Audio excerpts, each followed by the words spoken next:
तो अब मैं बिला ताखीर के हजरत से दरख्वास्त करते हैं कि वो हजरत माइक पर आए और अपने मवाइद हसना से हम सबको मुस्तफ़ीद करें।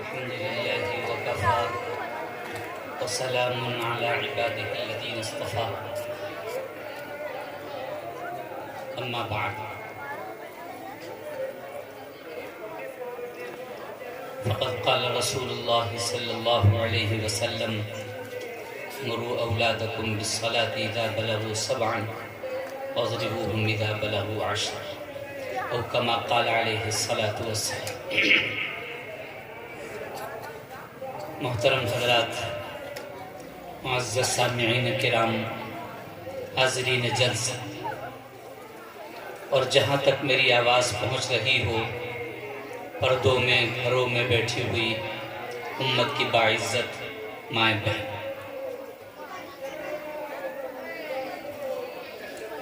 इस वक्त ये जलसा मकतब जो आपके मोहल्ले में चल रहा है उसकी जानिब से है, जिसका इनेकाद मोहल्ले के तमाम जवानों ने, मर्दों औरतों ने मिलकर किया है।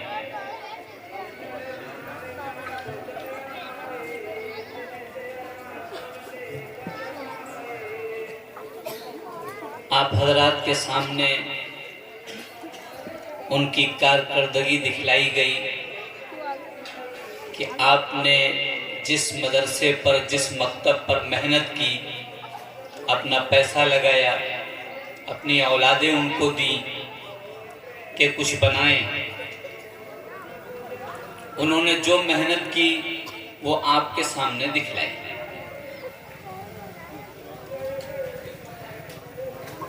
कुरान पाक पढ़ के सुनाया बच्चों ने, माशाअल्लाह बड़ा उम्दा कुरान पाक पढ़ा।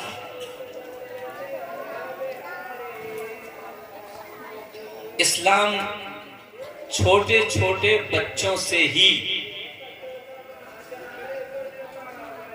सारी कायनात में पैगाम पहुंचाने का हुक्म देता है। ईमान वालों के छोटे छोटे बच्चे वो इल्म रखते हैं इन मदरसों और मकतब के जरिए से जो बड़े बड़े साइंसदान भी नहीं रखते। बड़े बड़े साइंसदान जिन चीजों का इल्म नहीं रखते, वो ये छोटे छोटे बच्चे अपने मदरसे और मकतब से हासिल कर लेते। ये सारे जहान के सरताज इमामुल अंबिया जनाब मोहम्मदुर रसूलुल्लाह सल्लल्लाहु अलैहि वसल्लम का तुफैल है। आपकी बरकतें, ये आपकी रहमतें, ये छोटे छोटे बच्चे जो आपके सामने बैठे हुए हैं, किसी का पारे 15, किसी का 16, किसी का 18वां, किसी का 19वां, किसी का 20वां, किसी का पूरा कुरान शरीफ पूरा हो चुका है। पूरी दुनिया के साइंसदानों से आप मालूम करें कि आसमान है या नहीं। बड़े बड़े साइंसदान आज के दौर में भी कह रहे हैं कि आसमान कोई चीज नहीं है। ये हमारी आंखों की इंतहा पर एक रंग नजर आ रहा है, बस एक रंग है, आसमान वगैरह कोई चीज नहीं है। बड़े बड़े साइंसदान क्या,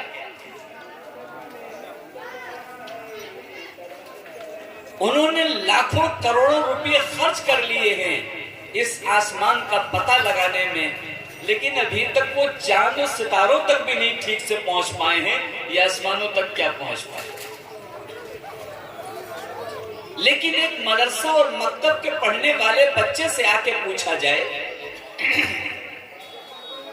कि बेटा तुम बताओ आसमान है, तो ये बच्चा कुरान पाक की एक जगह से नहीं कई जगह से पढ़ के सुना देगा, अल्लज़ी खलक़ सबअ समावातिन तिबाक़ा। बच्चा बता दे इसने इस मकतब और मदरसे के अंदर वो इल्म हासिल कर लिया है जो फ्री में इसको मिल रहा है।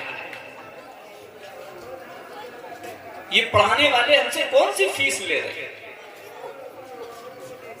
ये बच्चा बताता है कि 7 आसमान है तले ऊपर, एक नहीं 7। ये पूरी दुनिया के साइंसदान पता नहीं लगा पा रहे, तुम्हें कहां से पता चल गया? ये कहेगा ये कुरान मुकद्दस है, ये प्यारे हबीब का लाया हुआ कलाम है अल्लाह का, इसके अंदर लिखा हुआ है अल्लज़ी खलक़ सबअ समावातिन तिबाक़ा, 7 आसमान। बेटा उसके ऊपर की भी कोई खबर बता सकते हो? हाँ हाँ, उसके ऊपर की भी खबर हमारे पास है।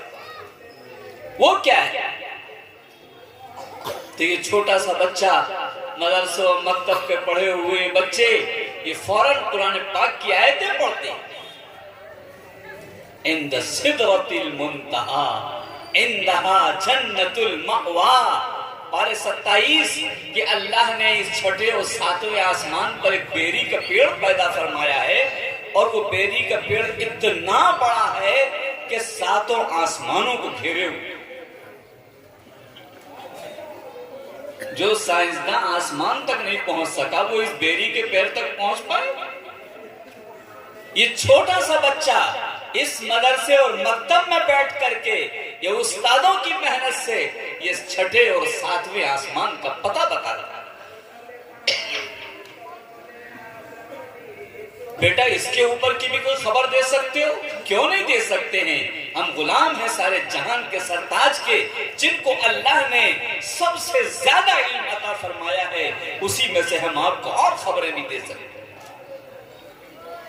उसके ऊपर क्या है? तो बच्चा कहता है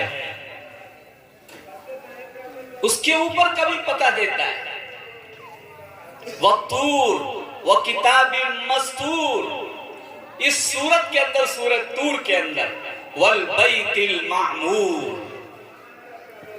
अल्लाह ने 7वें आसमान पर एक काबा बनाया। जिस तरह जमीन पर यह काबा है जिस पर इंसान तवाफ करते हैं और हज करने जाते हैं, अल्लाह ने 7वें आसमान पर एक काबा बनाया है जिसका नाम बैतुल मामूर है, जिसका जिक्र कुरान पाक में है, और जिसका तवाफ फरिश्ते करते हैं। 70,000 फरिश्ते रोजाना तवाफ करते हैं, और एक मर्तबा जो तवाफ कर लेता है कयामत तक उस फरिश्ते की दोबारा बारी नहीं आई।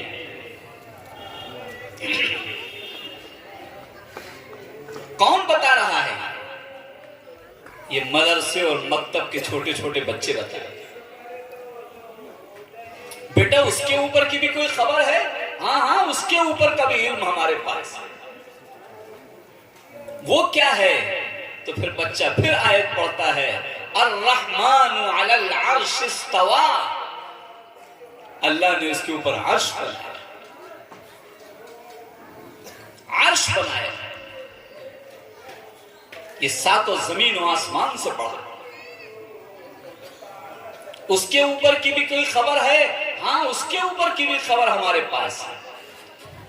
कहां तक जाना चाहते हो? हम तुम्हें लेके जाएंगे सारे जहान के सरताज के तुफैल में, सारे जहान के इमाम के तुफैल में, इस कुरान मुकद्दस के तुफैल में। आओ चलो, उससे ऊपर भी चलो। उसके ऊपर क्या है? कहता है वसीअ कुर्सियुहु समावाति वल अर्द वला यऊदुहु हिफ्दुहुमा व हुवल अलीयुल अज़ीम।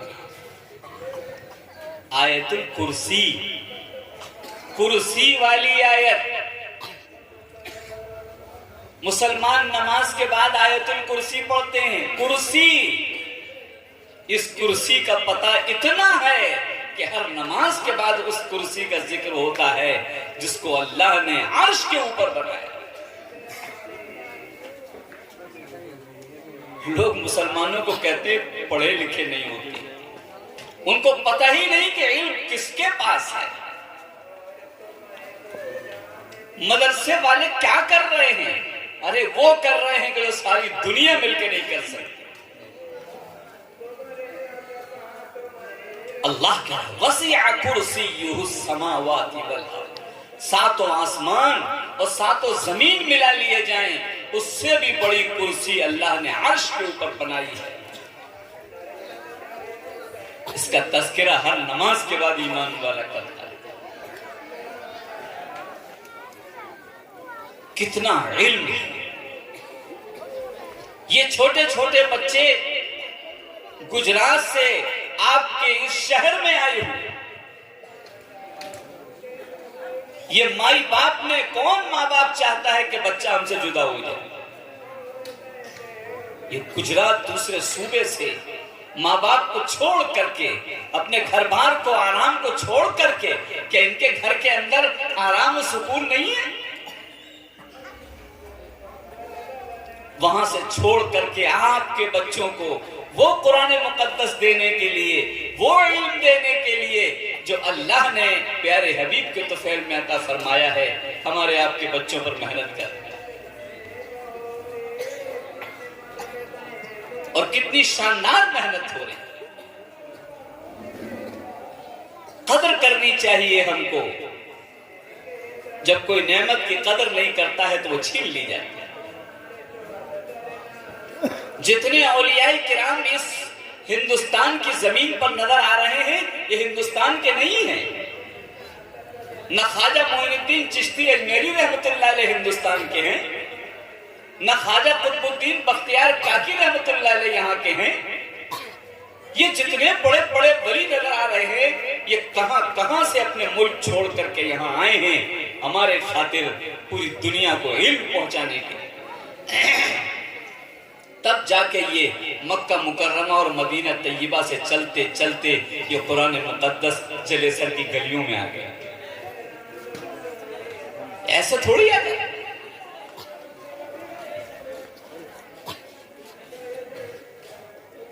अल्लाह की इस नेमत का शुक्र अदा कीजिए, अपने बच्चों को हवाले किया जाए, इस पर जितना पैसा हो सके खर्च किया जाए कि आप किसी किस्म की परेशानी महसूस न करें। हम मौजूद हैं, बस इन बच्चों को एक मिसाली बच्चा बना दीजिए, सातों जमीन और आसमान का इल्म इनको दे दीजिए।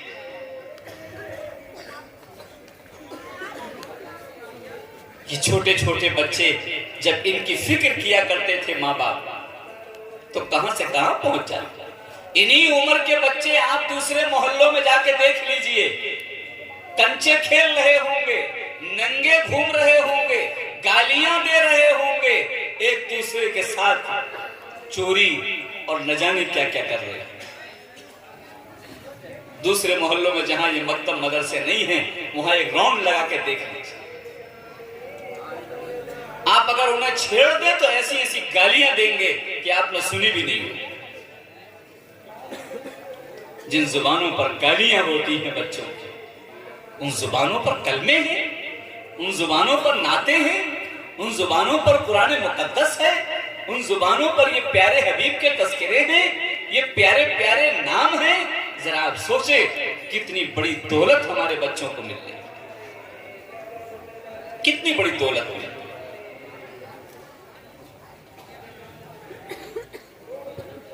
जवान हो करके 15-15, 16-16 साल के बच्चे नंगे घूम रहे, उन्हें कपड़ा पहनने की तमीज नहीं। सारे बच्चे कपड़े पहने हुए, ये सफेद सफेद लिबास पहने हुए, ये बच्चियां और अपने सरों को ढाकी हुई, ये बच्चियां अपने हाथों को ढाकी हुई, हया और शर्म की पैकर ये सब मदरसे के अंदर से इनको दौलतें मिले। वरना आप जाइए सड़कों पर, इतनी बड़ी बड़ी बच्चियां जिनकी पूरी पूरी आस्तीनें गायब होंगी, जिनके पैरों के अंदर शलवार के पायचे नहीं होंगे, जिनके सीने पर और पीठ पर कपड़ा नहीं होगा, ये सब आपको गलियों में नजर आ जाए। अल्लाह का शुक्र, अल्लाह इस नेमत में और इजाफा फरमाए, इन बच्चों को खूब तरक्की अता फरमाए और मेहनत करने वालों की उम्रों में बरकत नसीब फरमाए और हमें इनकी कदर करने की तौफीक नसीब फरमाए। सारे जहान के सरताज इमामुल अंबिया जनाब मोहम्मद रसूलुल्लाह सल्लल्लाहु अलैहि वसल्लम ने इन बच्चों की फिक्र करने का हुक्म दिया। उन सहाबा ने, उन सहाबियात ने अपने बच्चों पर बचपन से मेहनत की। तो जब वो वक्त आया है, आपने बदर का मैदान पढ़िए, बदर की जंग पढ़िए, गज़वे बदर पढ़िए, वहां पर आपको मिलेगा छोटे छोटे बच्चों का जिक्र। अल्लाह के हबीब ने ऐलान फरमाया, कौन कौन अपनी गर्दन कटाना चाहता है, लाइन लगाओ। सब जवान आके खड़े हो गए, बूढ़े खड़े हो गए। ये छोटे छोटे बच्चे कहने लगे हम भी गर्दन कटाना चाहते हैं। छोटे छोटे आके लाइन में खड़े हो। अल्लाह के हबीब ने देखा, देखने में, बेटा तुम बच्चे हो पीछे हटो, बेटा तुम बच्चे हो पीछे हटो। बच्चों को हटा दिया, बच्चों को हटा दिया। नहीं, वहां बच्चों का काम नहीं है, वहां बड़ों का काम। लेकिन इन बच्चों के दिलों में जो इश्क भर दिया था माई बाप ने, इस बचपने में जो उनको कुरान पाक का इश्क पिला दिया था कि ये शहीद का क्या सवाब होता है, ये बच्चे बिलक रहे थे कि नहीं हम भी चले। अल्लाह के उन्हें हटा दिया। ये बच्चे इधर से हटे और हटने के बाद एक बच्चा बिल्कुल आखिर लाइन में जाकर के अपने पंजों के बल खड़ा हो गया ताकि मैं ऊंचा नजर आऊं, बड़ा नजर आऊं। पंजों के बल खड़ा। अल्लाह के हबीब इधर देख रहे थे, वो बच्चा जाके आखिरी सब में पंजों के बल खड़ा हो ताकि मैं बड़ा लगूं। और किस बात के लिए? लड्डू लेने के लिए, बिरयानी लेने के लिए नहीं। ये आज के बच्चे हैं जो लड्डुओं के लिए लगाते हैं। हमने उनको न जाने क्या सिखा दिया। ये अपनी गर्दन कटाना चाहते हैं, ये अपना खून पेश करना चाहते हैं, पंजों के बल खड़ा हो। अल्लाह के हबीब इमामुल अंबिया जनाब मोहम्मद रसूलुल्लाह सल्लल्लाहु अलैहि वसल्लम नजर डाली, कहा ठीक है ये सब लोग चलो। तो सब लोग चलो तो बच्चा किनारे जाके जो पंजे बल खड़ा हो गया तो ले लिया गया। खुशी के मारे मस्त हो गया, मेरा नाम लिया गया, मैं भी ले लिया गया, मैं भी गर्दन कटाने के लिए कबूल कर लिया गया।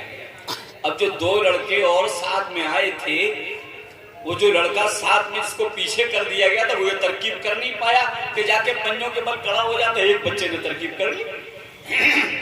अब ये दूसरा बच्चा आता, या रसूल अल्लाह सल्लल्लाहु अलैहि वसल्लम आपने इनको ले लिया और मुझे नहीं लिया। अरे ये कहां से आ गया कि आपने कहा ना चलो, उसी में ये भी आ गया। मैं इससे ज्यादा होशियार हूं, मैं इससे ज्यादा ताकतवर हूं, मैं इससे ज्यादा हुनरमंद हूं। अगर आपको यकीन ना आए तो कुश्ती करा दीजिए हमारी दोनों की। सारे जहान के सरताज इमामुल अंबिया सल्लल्लाहु अलैहि वसल्लम, चलो अच्छा दोनों कुश्ती करो। ये बच्चे हैं कौम के। दोनों बच्चों में कुश्ती कराई गई और कुश्ती कराने के अंदर जिस बच्चे को ले लिया गया था वो हार गया और जिसे नहीं लिया गया था वो जीत गया। तो अल्लाह के हबीब मुस्कुराए, फरमाया अच्छा चलो तुम भी चलो। ये छोटे छोटे से बच्चे, बदर का मैदान है, पूरा मक्का जमा होकर के आ रहा है कि मदीने की ईंट से ईंट बजा दे। यहां ये बच्चे आगे बढ़ बढ़ के अपनी गर्दन कटाना चाहते हैं। तारीख में लिखा हुआ है कि बड़े बड़े कर्नल और जर्नल को इन छोटे छोटे बच्चों ने जमीन पे गिरा दिया। बड़े बड़े कर्नल और जर्नल को ये छोटे छोटे दोनों बच्चे, वो समझते थे ये बच्चे हमारा क्या कर लेंगे। उनका हाथ भी ऊपर नहीं पहुंच पाता था, घोड़ों की टांगों को काट के नीचे गिरा देते थे। छोटे छोटे से बच्चे आज ये बच्चे गालियां देते हुए नंगे गलियों में मारे फिर। लेकिन देखिए आज माशाल्लाह ये मंजर आपको नजर आए। ये बच्चे कुछ करने वाले, ये बच्चे कुछ करेंगे, आगे बढ़कर इस्लाम के लिए मेहनत करेंगे। एक बच्ची हमारे यहाँ इस तरीके से पढ़ रही थी। छुट्टियां हुई तो उसकी माँ और नानी किसी मजार पर गई, उस बच्ची को साथ ले गई। उस बच्ची को मदरसे के अंदर कुरान पाक का एक वाकया सुनाया गया था कि हुदहुद एक चिड़िया है। हजरत सुलेमान अलैहिस्सलाम सारी चिड़ियों पर भी हुकूमत करते थे। हाजिरी ली, हुदहुद चिड़िया गायब थी। उससे पूछा जब थोड़ी देर के बाद आई, फमकसा गैर बाईदिन, थोड़ी देर के बाद देखा चली आ रही है, कहां थी? बादशाह सलामत, अजीब वाकया मैंने देखा, अजीब हालत देखी, मैं उसे देखती रह गई, इसलिए मुझे आने में देर हुई। क्या देखा? इन्नी वजदतु इम्राअतन तमलिकुहुम व उतियत मिन कुल्लि शै व लहा अर्शुन अज़ीम। मैंने देखा एक औरत है, बादशाह है, बहुत बड़ा मुल्क है, हर नेमत अल्लाह ने उनको दे रखी है और बहुत बड़ा तख्त भी उसके पास है जो हीरे जवाहरात का है, जिसके ऊपर वो बैठ के हुकूमत करती है। वजदतुहा व कौमहा यस्जुदून लिशम्सि मिन दूनिल्लाह। मगर मेरी आंखों ने देखा इतनी बड़ी बादशाहत होने के बावजूद सारी की सारी कौम सूरज को सजदा करती है, अल्लाह को सजदा नहीं करती। कौन खबर लाया है? हुदहुद चिड़िया लाया, बिलक रही है, सुलेमान बचाइए इन लोगों को जहन्नम से, बादशाह सलामत बचाइए इनको जहन्नम से। ये कहां जा रहे हैं? ये लोग अल्लाह को छोड़कर दूसरों को सजदा कर रहे हैं। हजरत सुलेमान अलैहिस्सलाम ने कहा ठीक है, तूने देखा है, वो कहां पर है, ले ये खत। पारे 19 में वाकया लिखा हुआ है, इन्नहु मिन सुलेमान व इन्नहु बिस्मिल्लाहिर रहमानिर रहीम। हजरत सुलेमान ने खत लिखा और हुदहुद से कहा जाओ खत दे करके। ये हुदहुद खत लेके गई है, तख्त पे जाके डाला है, रानी ने पढ़ा है। पढ़ने के बाद वाकया पूरा कुरान में लंबा जिक्र किया गया है। आखिरकार ये हुआ कि सारे के सारे लोग तौबा किया सबने, और सबने सारे सूरज की और सबकी पूजा छोड़कर एक अल्लाह की इबादत करने वाले बन गए। अल्लाह ने कहा कि ये जन्नत इंसानों जिन्नातों के लिए बनाई गई है, जानवरों के लिए नहीं बनाई गई। जानवर तो सब मिट्टी कर दिए जाएंगे फैसला करने के बाद, लेकिन कुछ जानवर जन्नत में जाएंगे, उसमें से ये हुदहुद भी जन्नत में जाएंगे। क्यों जाएगी ये चिड़िया जन्नत में? इसलिए कि इसने अल्लाह की वहदानियत को फैलाया, इसने गैरों को सजदा करता देख करके बिलकने लगी, परेशान हो गई, बेचैन हो गई। हजरत सुलेमान अलैहिस्सलाम से गुहार लगाई कि इनकी फिक्र कीजिए, इनको समझाइए ताकि जहन्नम में जाने वाले न बने। इस फिक्र की वजह से अल्लाह ने इस चिड़िया को भी जन्नत में दाखिल किया। ये 6-7 साल की बच्ची अपनी नानी और अम्मा के साथ गई एक मजार पर, और वहां पर नानी और अम्मा साथ ले गई, और मजार पर पहुंचने के बाद नानी भी सजदे में गिर गई, अम्मा भी सजदे में गिर गई मजार पर। इस बच्ची ने रोना शुरू कर दिया, इसकी चीख निकली। जब इसकी चीख निकली तो नानी और अम्मा इसको गोद में लेकर के बाहर आई। क्या हुआ बेटी? पानी पिला रहे हैं तो पानी नहीं पीती, मुंह पे छिड़क रहे हैं तो परेशान है, वो चुप नहीं हो रही है, उसकी चीखें नहीं रुक रही हैं, उसका रोना नहीं रुक रहा है, वो बिलक बिलक करके चिल्ला रही है, रो रही है। बहुत देर में जब वो बच्ची खामोश हुई तो फिर कहा कि बेटी क्या तकलीफ है, क्या परेशान है, क्यों रोई, क्यों चिल्लाए?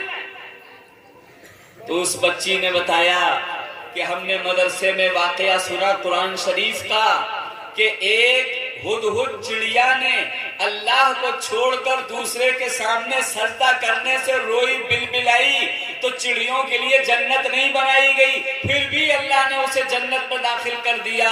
आज आप दोनों सजदे में गिर गई, इस कब्र के ऊपर अल्लाह को छोड़कर मुझे वो हुदहुद याद आ गई कि हुदहुद जब रो करके जन्नत में जा सकती है तो आज मैं भी जन्नत मांग लूंगी अल्लाह से। मैं चीख करके इसीलिए रोई और मेरा रोना बेतहाशा बढ़ता चला गया कि अल्लाह को छोड़कर किसी के सामने सजदा नहीं किया जाता है, अम्मा नानी किसी के सामने सर नहीं झुकाया जाता है। मैं इसलिए रोई कि शायद अल्लाह मुझे भी जन्नत में दाखिल कर दे जैसे हुदहुद को चिड़िया को जन्नत में दाखिल कर दे। ये हैं छोटे छोटे बच्चे और बच्चियां। जब वो दोबारा छुट्टी के बाद बच्ची को मदरसे पहुंचाने आई तो नानी और अम्मा ने खुद ये वाकया सुनाया सारे लोग जमा हो गए, इतनी जोर चीख मार करके रोई ताकि जन्नत में चली जाए। ये मदरसे और ये मकतब छोटी मोटी चीज नहीं। ये बच्चे जरा जरा से बच्चे जन्नत में ले जाएंगे हाथ पकड़ करके अपने माँ बाप, जिन्होंने इस तरीके से अपने बच्चों को तैयार किया। एक 18 साल की बच्ची, बड़ी उम्र की, कुरान शरीफ उसका पूरा हुआ और उसके रिश्ते आने शुरू हुए। रिश्ता दोनों को पसंद आ गया, लड़के वाले आए हुए थे, रिश्ता मंजूर हुआ तो लड़के वाले कहने लगे देखो भाई हमारी एक शर्त है कि क्या है कि हम बजती हुई बारात लेकर के आएंगे, बजती हुई बारात।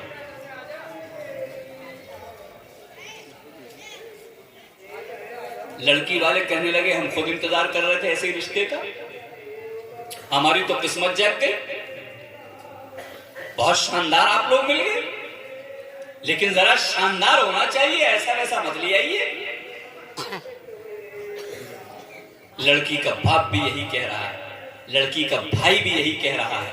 लड़की अंदर है, उसके कान में आवाज आई कि बैंड बाजे के मामले में गुफ्तगू चल रही है और ये कहा जा रहा है कि बारात बजती हुई आएगी और शानदार तरीके से।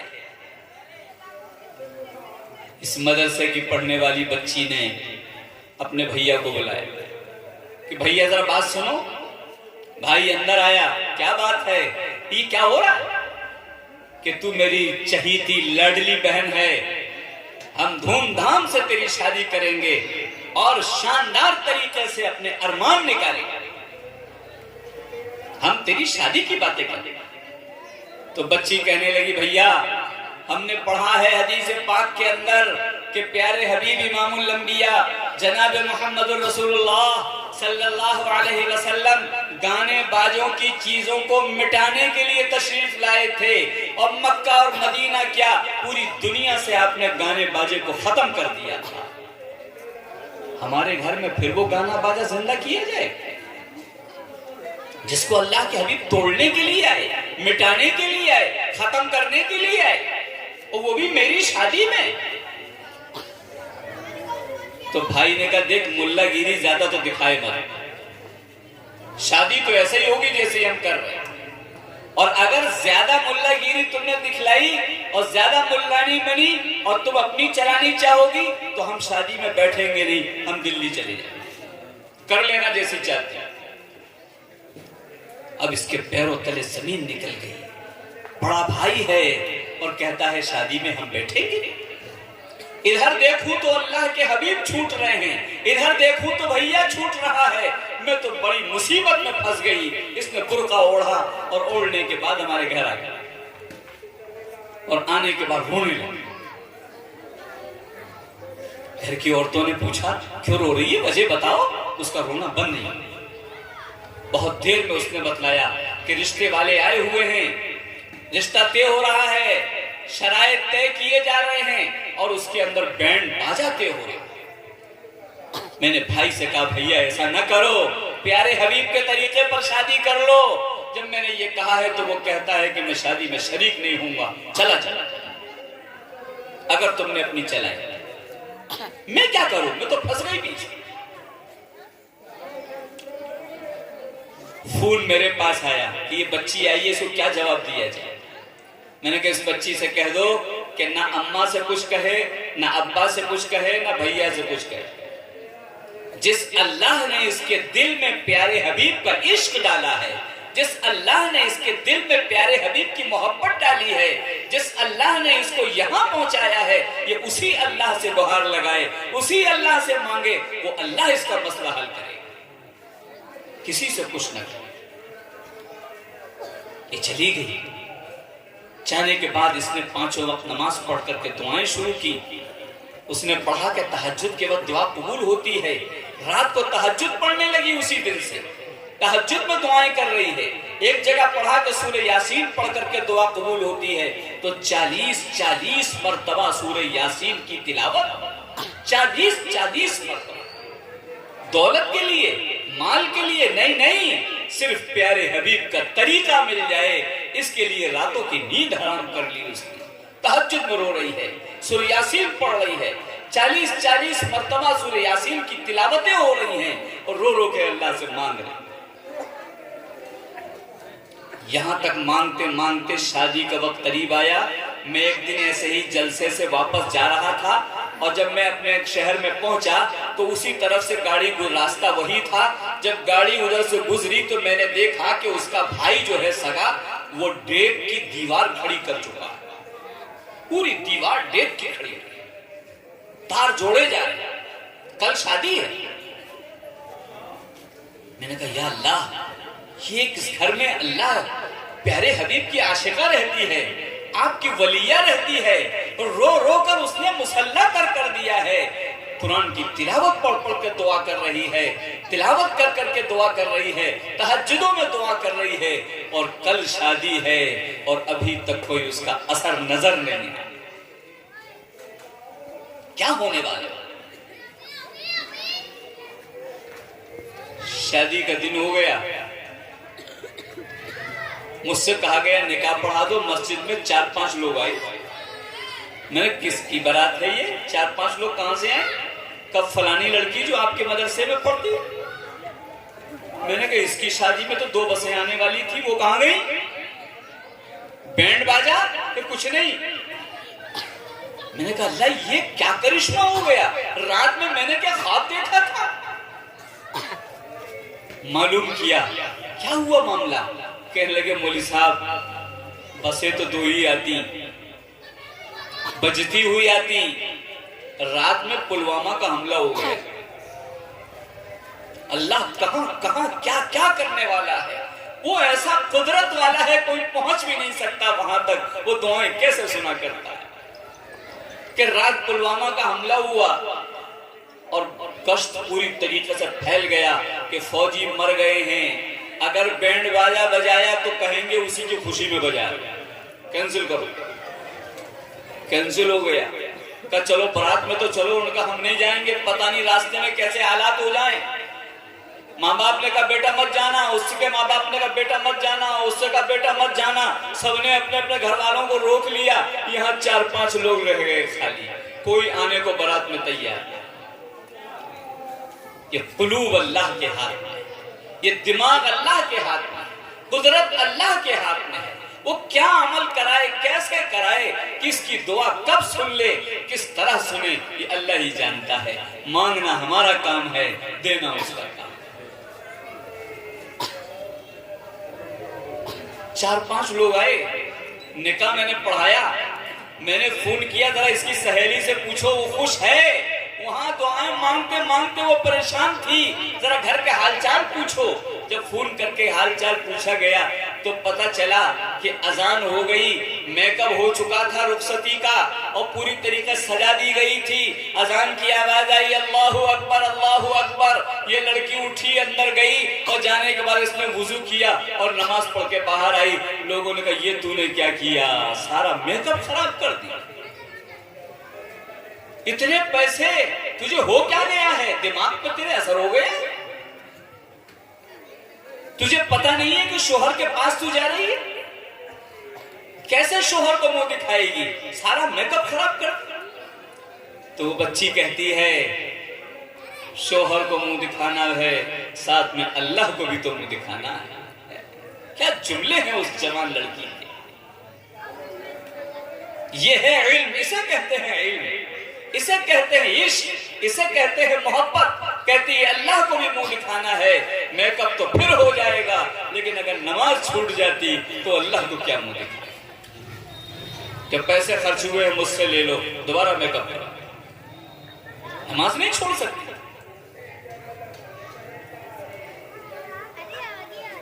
ये हैं मदरसे और मकतब जो आपके सामने नजर आ रहे हैं। खानदान के खानदान पलट जाते हैं, अल्लाह के वलिया बन जाती हैं ये लड़कियां और लड़के। अल्लाह के सामने रोने वाली, गिड़गिड़ाने वाली, अल्लाह से मांगने वाली। और अगर हमने ऐसा ना पढ़ाया और ये फिक्र न की अपनी औलादों की, तो मैंने आंखों से दूसरे मंजर भी देखे। आंखों से दूसरे मंजर भी देखे, बड़े खतरनाक मंजर। स्कूल में जाते ही इसको नाचना सबसे पहले सिखाया जाएगा, डांस करके दिखाओ कैसे करोगे। ये आपकी छोटी छोटी बच्चियां, इनको डांस कराया जाता है। ये आपकी छोटी छोटी बच्चियां, माओ से कहा जाता है इनकी सलवार उतार दो, चड्डी पहना दो, स्कर्ट पहना दो, इनके सर से दुपट्टा हटा दो, स्कार्फ हटा दो, तब पढ़ाया जाएगा, नहीं तो नहीं पढ़ाया जाएगा। ये माई बाप अपने हाथ से उसे नंगा करते हैं और ले जाके हवाले करके आते हैं कि नहीं पढ़ाओ इसे, जैसा कहोगे वैसा हम कर लेंगे। ये बच्चियां खुद भी जहन्नम में जाती हैं और माँ बाप को साथ लेके जाती हैं। नाचने गाने के लिए हमें दुनिया में भेजा गया, नंगा करने के लिए भेजा गया। अलीगढ़ स्टेशन आपके करीब है, मैं बैठा हुआ था, ट्रेन आने वाली थी। अजान की आवाज आई, एक बच्ची ने अपने बैग में से मुसल्ला निकाला और कोने में बिछाकर नमाज पढ़ने लगी। मेरी अचानक नजर पड़ी कि एक लड़की अकेली कोने में खड़ी हुई नमाज पढ़ रही। मेरे साथ घरवाली भी थी। मैंने अपनी बेटी से कहा जाओ, जब ये सलाम फेरे तो इसको मुबारकबाद दो। दिल खुश कर दिया इस बच्ची। जाके बेटी ने कहा कि अब्बा हमारे बहुत खुश हुए आपको नमाज पढ़ते देख करके। जब वो करीब आई तो मैंने देखा उसकी आस्तीन आधी है, टखने खुले हुए। नमाज इसी में पढ़ी? हाँ, इसी में पढ़ी। मैंने बेटी खुशी तो बहुत हुई तुम्हारे नमाज पढ़ने से, लेकिन अफसोस ये हो रहा है कि अफसोस तुम्हारी नमाज हुई नहीं। कहने लगी मेरी नमाज नहीं हुई। मैंने कहा आपकी नमाज नहीं हुई। क्यों नहीं हुई? मैंने कहा गट्टे तक छुपाना लड़की को, औरतों को जरूरी। गट्टा खुला होगा नमाज नहीं होगी। गट्टा छुपाना और ये पैर के टखने छुपाना फर्ज है। अगर ये टखने खुले होंगे नमाज नहीं होगी। बच्ची रोने लगी, रोने लगी, क्योंकि उसको ये मदरसे में आना नसीब नहीं हुआ। उसको ये पता नहीं कि फराइज़ नमाज क्या है, शराइत नमाज क्या है। शराइत नमाज में है कि गट्टे भी ढके हों और टखने भी ढके हों, तब नमाज होगी, वरना नहीं। आस्तीन छोटी आदि। वो कहने लगी मेरी माँ नमाजी, उसने मुझे इतना नमाज के बारे में बताया कि मैं कहीं भी हूं तो नमाज पढ़ती हूं, चाहे रोडवेज हो, चाहे स्टेशन हो, चाहे सफर हो, चाहे शादी हो, चाहे कोई फंक्शन हो, नमाज मेरी आज तक नहीं छूटी। लेकिन मेरी माँ ने यह नहीं बताया कि गट्टे खुलने से और टखने खुलने से नमाज नहीं होती है, क्योंकि माँ ने मदरसे में पढ़ा ही नहीं, उसे शराइत पता कहां से चले। नमाज सुना फर्ज है, उसकी आशिक हो गई, लेकिन उसके बावजूद उसकी नमाज नहीं। रोने लगी, कहने लगी मैं डॉक्टर बन नहीं, और मुझे यह पता नहीं कि नमाज किसमें होगी किसमें नहीं होगी। अगर आपने इस जगह से महरूम रखा, ये बच्चे न जाने आगे कहां कहां भटकेंगे, पता भी नहीं चलेगा। जानमाज़ें चली हैं। पहले तो उस पे काबा बना होता था और प्यारे हबीब का रोजा बना होता था, गुंबदे खजरा। लोग बड़े शौक से जानमाज़ें खरीद के लाते और जमीन पर डाल देते। जमीन पे तो डाली जाती है जानमाज़, सर पे तो रखी नहीं जाती। अपने अब्बा का और दादा का फोटो जमीन पर डाल के दिखाओ। ये काबा का फोटो इसलिए रह गया था, सारे जहान के सरताज का रोजे का फोटो इसलिए रह गया था कि उसको जमीन पर डाल दिया। अब जमीन पर डालने के बाद जब हम गुजरते हैं तो उसी पर पैर भी रखते हैं। काबा के फोटो पर, हुजूर के गुंबदे खजरा के फोटो पर पैर भी रखा जाता है। फरखाबाद के इलाके में जलसे में जाना हुआ, मस्जिद में दाखिल हुआ तो वो जानमाज़ पैर पोंछने के लिए बिछाई गई थी और उसके ऊपर काबा का फोटो था। प्यारे हबीब के रोजे का फोटो था, लोग पैर रगड़ रगड़ करके उसको साफ कर रहे थे और पूरा काला कर दिया था। मैंने कहा तुम लोगों को फोटो भी नजर नहीं आ रहा, किसका है इस पे? वो ये भी नहीं जानते थे ये काबा का फोटो है, मदरसे की दूरी है, पैर रगड़ रगड़ के काला कर। अब जानमाज आ गई है जिसके ऊपर काबा का गिलाफ बना हुआ है और काबा के गिलाफ पर कुरान पाक की आयतें लिखी हुई हैं। मैंने पैरों के नीचे से खींचा, क्या कर रहे हो ये? और मदीना तैयबा मस्जिद नबी में बिछा के नमाज पढ़ना कि ये तो काबा के गिलाफ वाली जानमाज है। मैं मोहब्बत में लाया हूं, मैं इश्क में लाया हूं, मुझे काबा से मोहब्बत है। ये देखो इस पर कुरान पाक की आयतें लिखी हुई हैं, तुम उस पर पैर रख के खड़े हो। जब उन्होंने देख लिया कि काबा के फोटो पर ये पैर रगड़ने लगे, इस पे जूता रखने लगे छोटे छोटे बच्चे, तो फिर अब ये कुरान पाक के हुरूफ को भी नहीं पहचानते, कुरान पाक के हुरूफ नहीं पहचानती आज की नस्ल है। हमारे यहाँ कुछ लोगों ने कुरान शरीफ फाड़ करके 1.5 किलोमीटर की दूरी में थोड़े थोड़े बर्फ फेंक दिए। फजर की नमाज पढ़ करके कुछ नमाजी निकले, बूढ़े 65 साल के 70 साल के, उन्होंने कुछ बर्फ उठाए और लेके आए कि उर्दू की किताब वहां फटी हुई पड़ी पड़ी। वो बेचारे 60-65 साल के ये भी नहीं जानते थे ये कुरान पाक है, प्रूफ नहीं पहचानते। जब पढ़े ही नहीं है तो क्या पहचाने कि उर्दू की किताब वहां फटी हुई पड़ी पड़ी कि अल्लाह के बंदे की तो कुरान पाक है, कहां पड़ा हुआ है? तब सारे बर्फ वहां से उठवाए। आज ये नई नस्ल कुरान पाक के हुरूफ को नहीं पहचानती, काबा नहीं पहचानती, हुजूर का रोजा नहीं पहचानती, बैतुल मुकद्दस का फोटो नहीं जानती कैसा है, बस एक चल पड़ी है और न जाने कहां निकल के जाए। अगर आपने इस नस्ल पर फिक्र न की तो आगे आगे आने वाला वक्त और खराब होने वाला। अल्हम्दुलिल्लाह आप लोग फिक्र कर रहे हैं, कितना इस्लाम ने फिक्र किया है।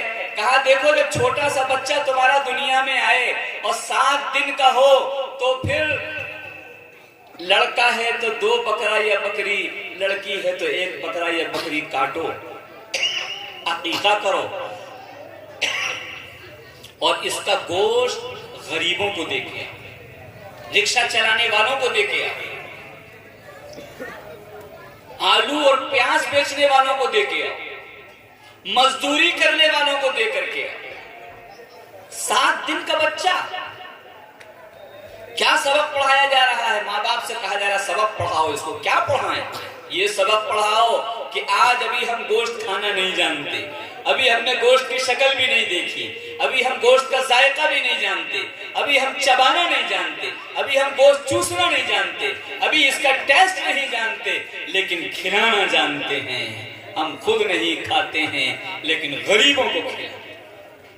ये 7 साल के बच्चे को सबक पढ़ाओ, 7 दिन के बच्चे। हमने 7 दिन के बच्चों को ये सबक पढ़ाना छोड़ दो। कौन अकीका कर रहा है? मुझे तो नजर आ नहीं रही कि 7वें दिन अकीका कर। लोग कहते हैं अकीका कब करोगे? तो कहते जरा देख ले रिश्तेदार कब इकट्ठा हो सकते, फोन करेंगे, कब छुट्टियां पड़ रही हैं, कब आ सकते हो, कब जमा हो सकते हो। जब सबको मालूम फला तारीख में जमा हो सकते हैं, चाहे जमा होने में 5 साल लग जाएं, चाहे 10 साल लग जाएं, चाहे 15 साल लग जाएं।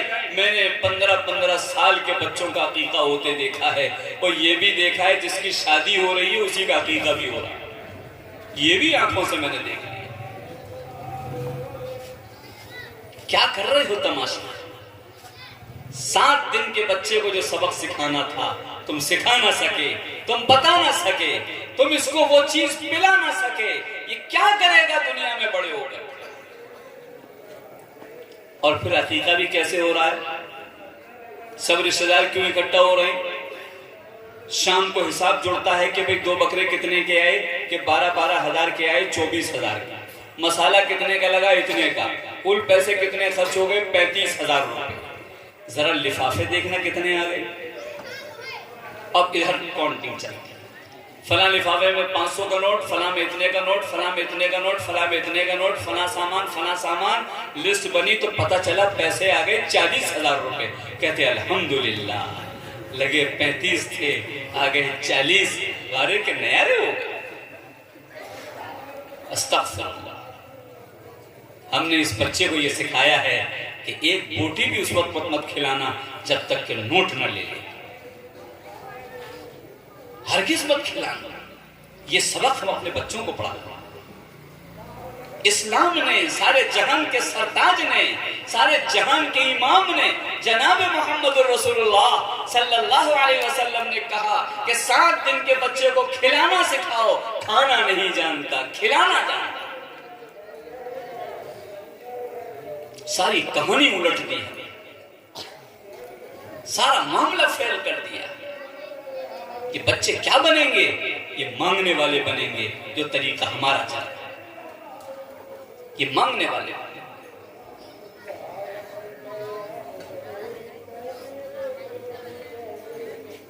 इस तरीके को पलटना चाहिए। अगर बच्चों को कुछ बनाना है तो प्यारे हबीब की बात माननी पड़ेगी। 250 ग्राम जाकर आपने गोश्त ठेले वाले को दे दिया बकरे का, कहेगा पूरे साल हो गया हमने शक्ल नहीं देखी थी, ये कहां से आया बकरी का गोश्त? वो बाप कहेगा मेरे बेटे ने भेजा है। कितना बड़ा है, 7 दिन का है, अल्लाह इसकी उम्रों में बरकत कर दे।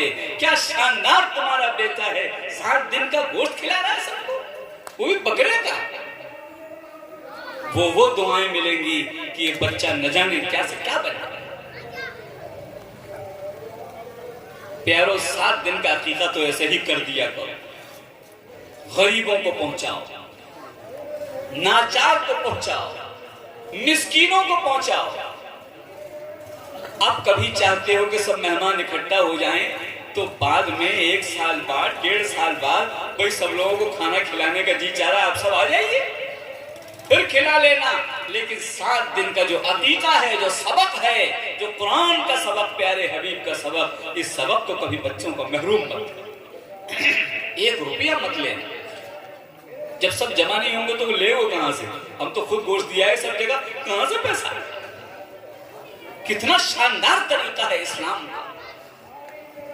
फिर किसी दिन सबको जमा कर लेना, तब पैसे ले लेना।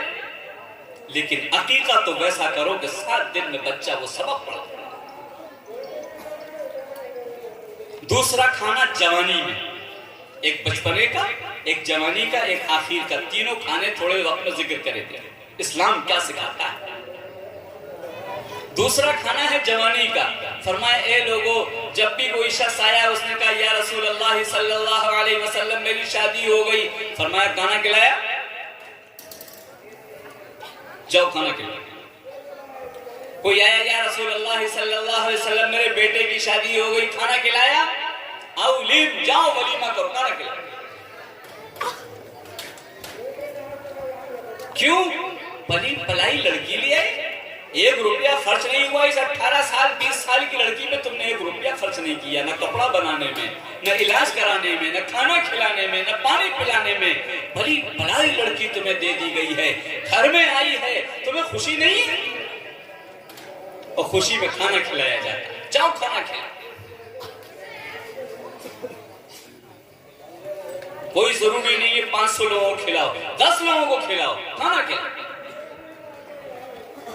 ये जन्नतियों की सिफत है। वयुतइमून अत्ताआम अला हुब्बिही मिस्कीनन व यतीमन व असीरा। जन्नत की सिफत बयान करते हुए अल्लाह कहता है जन्नती लोग वो हैं जो मेरी मोहब्बत में यतीमों को, मिस्कीनों को, कैदियों को खाना खिलाए। मेरी मोहब्बत, अल्लाह कह रहा है मेरी मोहब्बत, मुझे राजी करने के। ये खाना लड़के वालों से अल्लाह के हबीब ने कहा खिला। लेकिन एक भी वाकया नहीं मिलेगा कि किसी ने आके ये कहा हो या रसूल अल्लाह सल्लल्लाहु अलैहि वसल्लम मेरी बेटी की शादी हो गई और हुजूर ने पूछा हो तुमने खाना खिलाया। एक वाकया,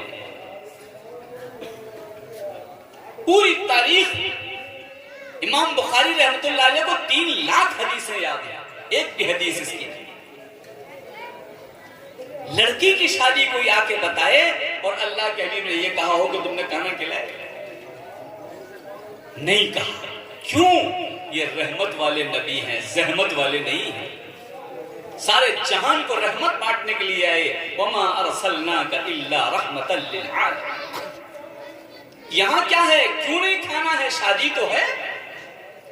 तो फरमाया कि जिस वक्त लड़की घर से रुखसत होती है, ये बाप का कलेजा मुंह को आ रहा होता है, माएं बेहोश हो के गिर गिर पड़ती हैं, भाई और बहन मुंह छुपा छुपा के रोते हैं। ये 18 साल तक 20 साल तक हमारे घर में रही, इसने हमारे कपड़े धोए, इसने हमें रोटियां पका के खिलाई, इसने हमारा सालन पका पका के खिलाया, घर की सफाई करी, बाप के सर में तेल डाला, कपड़ों पे प्रेस किए।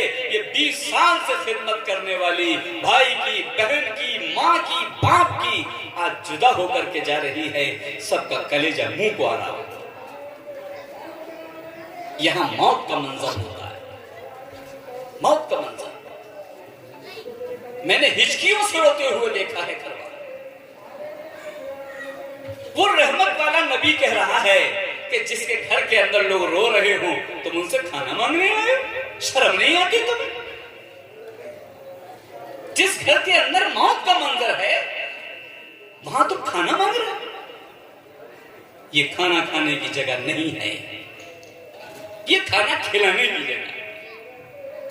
इसके बाप को लाके खाना खिलाओ, इसकी माँ को लाके अपने हाथ से खाना खिलाओ, इसके भाई और बहन को लाके खाना खिलाओ। मैं घर से गुजर रहा था, एक जगह से एक शख्स दौड़ा हुआ है, मौलवी साहब खाना खा लीजिए। मैंने कैसा खाना है? कि मेरी बेटी की शादी है। मैंने कहा तुमने खाना खा लिया? तो लड़की का बाप बोला मौलवी साहब मेरा तो जान का टुकड़ा जा रहा है, मेरे हलक से लुकमा उतरे, मेरे हलक से लुकमा मौलवी साहब उतरे। मैंने कहा तुमने मुझे क्या जाबिर और जालिम समझ लिया? तुम्हारे हलक से लुकमा ना उतरे, तुम्हारी बेटी घर से जा रही है, ये मेरी बेटी के बराबर नहीं है, मेरे के हलक से लुकमा उतर जाए? मैं नहीं खाऊंगा खाना। तो उसने एक आह भरी और कहने लगा मौलवी साहब 1000 लोग खाना खा के चले गए, सब यही पूछते हुए आए देर हो रही है जल्दी खिलाओ, दुकान जाना है जल्दी खिलाओ, सफर में जाना है जल्दी खिलाओ, इतनी देर हो रही है। जो आया वो अपना खाना पूछता हुआ आया, किसी ने मुझसे मेरे खाने के बारे में नहीं पूछा।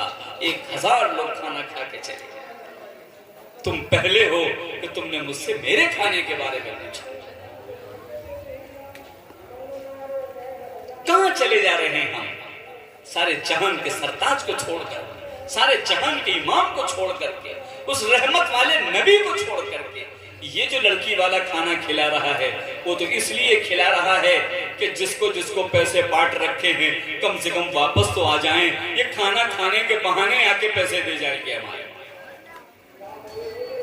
उसका दिल पूछो क्या कह रहा है, घर में देखो उसके क्या मंजर है। जवान लड़की का चला जाना आसान काम नहीं, तो वही जानता है जिसके घर में विदाई हो रही है।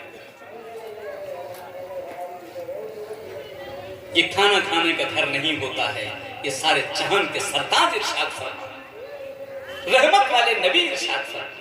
हाँ वलीमा करो, तुम्हारे घर में पली पलाई लड़की आई है, वो खाना खिलाओ जितना तुम्हारे पास। कैसे अहकामात हैं, क्योंकि शादी भी बीच में आ गई इसलिए इधर भी जहन चला गया, तो कुछ बात उसकी भी जिक्र कर। 2 खाने हो गए, आखिरी खाना जिस वक्त मौत किसी के यहाँ हो जाए। सारे जहान के सरताज इमामुल अंबिया जनाब मोहम्मदुर रसूलुल्लाह सल्लल्लाहु अलैहि वसल्लम इरशाद फरमाते हैं कि अगर किसी के घर में मौत हो जाए, मोहल्ले वालों, पड़ोसियों, रिश्तेदारों खाना लेकर के आओ और अपने हाथ से इसे खाना खिलाओ। इसका बाप मर गया है, ये खाना नहीं खाएगा। इसके घर की मां मर गई है, घर के बच्चे खाना नहीं खाएंगे। मोहल्ले वालों तुम्हारी जिम्मेदारी है ये भूखे ना रह जाएं, तुम्हारी जिम्मेदारी है अपने हाथ से इन्हें खाना खिलाओ। ये है रहमत वाले नबी, सारे जहान के सरदार, सारे जहान के इमाम। कोई भूखा ना रह जाए गली में, तुम्हारे मोहल्ले के अंदर किसी गम की वजह से, किसी मौत की वजह से। खाना ला के खिलाओ। लेकिन मैंने आज अजीब गरीब मंजर देख रहा हूं। एक जवान लड़के का इंतकाल हमारे यहाँ हुआ।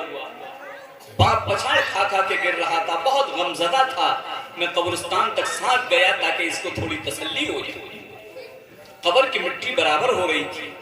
बाप बैठ करके अपने हाथ से मिट्टी बराबर कर रहा था और आंसू उसके टपाटप गिर रहे थे। मैं उसके पास में खड़ा हुआ। एक शख्स आया, उसके पास बैठा और बैठने के बाद उसने कान में कुछ कहा और कोहनी मारी। तो ये बाप खड़ा होके कहने लगा, भाइयों देसी परदेसियों, खाना खा के जाए। तो मैंने उससे पूछा, कब्रिस्तान में दावत की जाती है? ये कब्रिस्तान दावत की जगह है और कब्र पर जवान मौत पर मिट्टी बराबर करते वक्त ये तुमने क्या किया मेरे आंखों के सामने? तो कहने लगा, मौली साहब मुझे तो होश नहीं था, मैं तो अपने बेटे में खो गया था, मैं तो मिट्टी बराबर कर रहा था। ये इस रिश्तेदार ने आके मुझे याद दिलाया कि खाने का ऐलान कर दे, नहीं तो ये सब नाराज हो जाए, ये सब नाराज हो जाए।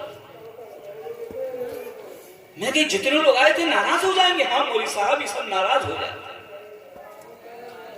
ये किस नस्ल के लोग हैं, कहां के रहने वाले हैं, इनके पास कलेजा है या नहीं है, दिल है या नहीं है, रहमत वाला नबी है या नहीं है।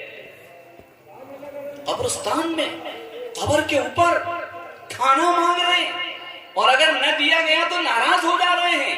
कौन लोग? कहां हमारा वो रहम चला गया, कहां वो दिल चला गया, जहां प्यारे हबीब फरमा रहे अपने हाथ से इसे खाना खिलाओ। उसे खाना खिलाने के बजाय उससे खाना मांगा जा रहा। तो बड़ा अफसरदा होकर बोला, मौली साहब अभी तो जाके अपने हाथ से खिलाऊंगा इन सबको। मैंने देखा है खाने वाले उसी घर से जिसके यहाँ मौत हो गई है, उससे कहते हैं बोटी निकाल दो, उससे कहते हैं तरी डाल दो, उससे कहते हैं चावल का इंतजाम है या नहीं है। कौन लोग हैं? किस नस्ल में चले गए हैं हम लोग? तो कहने लगा, मौली साहब अभी तो खिलाऊंगा जाकर। तीसरे दिन की भी तारीख मुझे आज ही बतानी है कि तीसरे दिन खाना किस दिन होगा, और फिर तीसरे दिन नहीं, मुझे 10वें दिन की भी बतानी है और 40वें दिन की भी बतानी है। मैंने कहा अगर तुम खाना ना खिलाओ तो कहने लगा, मौली साहब ये लोग ये कहेंगे मर गए मरदूद, न फातिहा न दरूद। अगर तुम खाना नहीं खिलाओगे तो मरदूद कहेंगे। हाँ हाँ मौली साहब ये सब मुझे मरदूद कहे। अल्लाह ने शैतान को मरदूद कहा है, किसी इंसान को मरदूद नहीं कहा है। ईमान वाले को मरदूद नहीं है, ईमान वाला तो जन्नती है। 2 रोटी न मिले तो वो मरदूद कह देता है और शैतान कह देता है। जरा अंदाजा लगाइए कि हमारे खाने का आलम ये हो गया है और खिलाना हम भूलते जा रहे हैं। खाने का आलम ये हो, कितनी दुख की बात है। जहां सारे जहान के सरताज कह रहे हैं इसको खाना खिलाओ, हम उससे खा रहे हैं।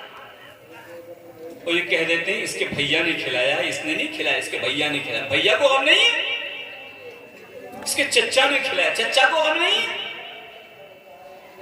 गम वालों से खाना मांगा जाए। ये इन मकतब और मदरसों में बच्चों ने रहम का, प्यारे हबीब की वो रहम वाली हदीसें नहीं पढ़ी, जहां हम भटकते चले जाते। हमें किसी के दर्द का एहसास नहीं, गम का एहसास नहीं, मौत का एहसास नहीं। हमें यह है कि हम इतनी दूर से आए, तुम्हारे मरे में आए, खिलाओ। औरतों को तो देखा है कि जिनके गोद में बच्चे हैं वो कहती हैं कि भैया ये दूध कौन ला के देगा हमारे बच्चे का। वो बेचारा गमज़दा हाथ में डोलची लेकर दूध लेने जा रहा है। घर में औरतें आई हैं, उनके बच्चे भी हैं, जिसके हलक से खाना नहीं उतर रहा है वो सबको खाना खिलाए। कौन सा इंसाफ?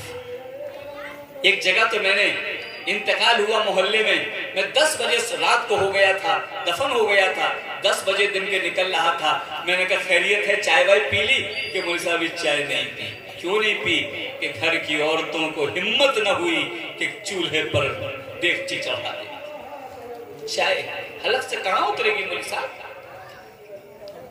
किसी की हिम्मत नहीं हुई कि चाय बना देता।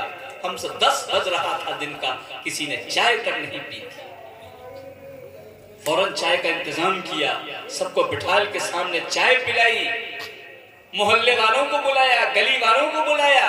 मैंने कहा क्या हो गया है तुम लोगों को? तुम्हारी गली में मौत हुई है, तुमने सुबह से भूखे हैं, तुमने सबने पेट भर लिया और तुमने उनको चाय को तक नहीं पूछा। तो वो कहते हैं मौलवी साहब उसने हमें कौन सा पूछा था जो हम उसे पूछेंगे? नाउज़ बिल्लाह मिन ज़ालिक। कहां जा रहे हैं? कुरान कह रहा है वयुतइमून अत्तआम अला हुब्बिही मिस्कीना, जिसके पास 2 रुपए ना हो उसे खाना खिलाओ, क्योंकि मिस्कीन कभी पलट के तुम्हें खाना नहीं खिला पाएगा। वो यतीमा, यतीम को खाना खिलाओ, तो यतीम तुम्हें क्या खाना खिलाएगा? सिर्फ अल्लाह की मोहब्बत में खिलाओ। वो असीरा जो कैद है जेल के अंदर, उसे जाके खाना खिलाओ, वो कैदी तुम्हें खाना क्या खिला पाएगा? अल्लाह की मोहब्बत में खिलाओ, कभी पलट कर खाना मांगने के लिए मत खिलाओ। हमारे सारे खाने वही हो गए। अगर शादी पे भी कोई पूछ रहा है, एक बस भर के बारात में ले जा रहा है, मैंने कहा भाई थोड़े कम कर लो, कि मौलवी साहब जिसका खाया है उसको तो खिलाना पड़ेगा। ये सब उधार खाने खाए जा रहे हैं, उधार खाए जा रहे हैं। मरे पर भी उधार खाया जा रहा है कि तेरा मरा तो मैंने खाया, मेरा मरेगा तो तू खाएगा। कहां जा रहे हैं? इसलिए प्यारो, इस मदरसे के तुफैल में, इस मकतब के तुफैल में, इस मेहनत के तुफैल में हम और आप यहाँ जमा हुए हैं। कुछ प्यारे हबीब से मोहब्बत लेकर के जाओ, खाली न चले जाना। दिलों से गहराइयों से अहद करो कि अगर किसी के यहाँ मौत में जाएंगे, हम खिलाने की फिक्र करेंगे, खाने की फिक्र नहीं करेंगे। ढाबे पे खा लेंगे, होटल पे खा लेंगे, किसी दूसरे रिश्तेदार के यहाँ खा लेंगे, घर जाके खा लेंगे, लेकिन उस मरे के दरवाजे पर कभी खाना खाने के लिए हिम्मत न करेंगे। इसलिए कि सारे जहान के सरदार ने खिलाने का यहाँ हुक्म दिया है, खाने का हुक्म नहीं है। कितने लोग हैं भाई? हाथ उठा के बताएं। माशाअल्लाह, अल्हम्दुलिल्लाह, बहुत खूब। ये मदरसा तो पूरा लगा हुआ है। सारे लोग प्यारे हबीब के इश्क पढ़ने के लिए आए हैं, मोहब्बतें पढ़ने के लिए आए हैं। यकीनन जब ईमान वाले को पता चल जाता है, वो कभी भी अल्लाह के हबीब को छोड़ने को तैयार है। ऐसे प्यारे हुक्म कौन सुनाएगा, कौन बताएगा जो अल्लाह के हबीब ने हमको बताया? सारे जहान के सरताज कितने शानदार हैं। अल्लाह इन सब पर हम सबको खूब अमल के हाथ उठाना कबूल फरमाए। इसी तरीके से मेरे प्यारों, इसको भी अहद कर लो अभी तो। और मैं तो यही कहता हूँ, इसलिए खाना खाना ही छोड़ दो दूसरों के ऐसे, ताकि ये न कहो जिसका खाया था उसको खिलाना पड़े। छोड़ ही कह दो हमने जिसको जिसको खिलाया माफ कर दिया। अब तक इल्म नहीं था, करते रहे तो करते रहे, लेकिन इल्म होने के बाद अब ये काम नहीं होगा, माफ कर दिया हमने सब लगा। इसी तरीके से कोशिश ये भी करो, वलीमों में शिरकत करो, लेकिन किसी लड़की के जिसके घर से आंख पीले होकर लड़की निकल रही हो और रो रहे हो, वहां खाना भी अंदर से जमीर गवारा न करेगा। इसलिए कि सारे जहान के सरताज ने यहाँ मना फरमा दिया, किसी को हुक्म नहीं दिया जाओ खाना खाओ जा करके, लड़की रुखसत हो रही है। नहीं, ये तो मौत का मंजर, मौत के मंजर पे खाना नहीं खाएगा। ये जब होगा जब अंदर दिल प्यारे हबीब से जुड़ जाएगा और रहमत हमारे दिलों के अंदर दाखिल हो जाएगी, कोई मुश्किल नहीं होगा। ये रोटियों की भूख खत्म हो जाएगी, प्यारे हबीब की मोहब्बत की भूख बढ़ जाएगी।